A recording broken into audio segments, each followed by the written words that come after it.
Nakaslak pag-usab sa prisuhan ng duha ka mga piniriso sa Magpet Municipal Police Station. Human nga nakaeskapo, dili pa lamang dugay. Gilas sa mga pulis ang mga sospek nga sila alias Ron, 56 anyos, taga Kidapawan City, ug alias Ato, 28 anyos, residente sa Magpet, Cotabato, nga pulos nag-atubang og kasong rape. Subay sa report, temporaryong gipagawas ang duruha para sa ilang medical check-up, dihang paspas sila nga midagan og misibat.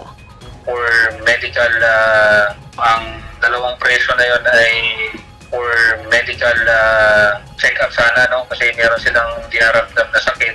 Then, suddenly, no, hindi napansin ng ating duty na jailer, ay tumakbo po sila sa, sa bakod ng ating dito sa compound.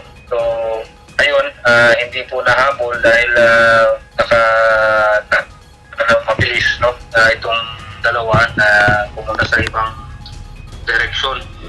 Pinaagi sa gikasang manhunt operation sa mga pulis ug suporta sa komunidad, dadakpan dayon ng mga sospek nga nagtago-tago sa duha ka barangay sa Magpet. With the help of our community, no, at saka mga barangay officials, na-trace natin kung saan natago. And sa ngayon, ang latest information na maibigay natin ay naka-turnover na po sila sa BJMP for their commitment order. Padayon sabang investigasyon sa panghitabo, tingin na posibleng dunay tulubagon ang duty custodial officer ni atong higayuna. Kung na-determine natin, no, meron siyang liabilities, it will be met with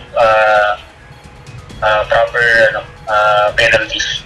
So may possible po magkaroon po siya ng kasong criminal and administrative.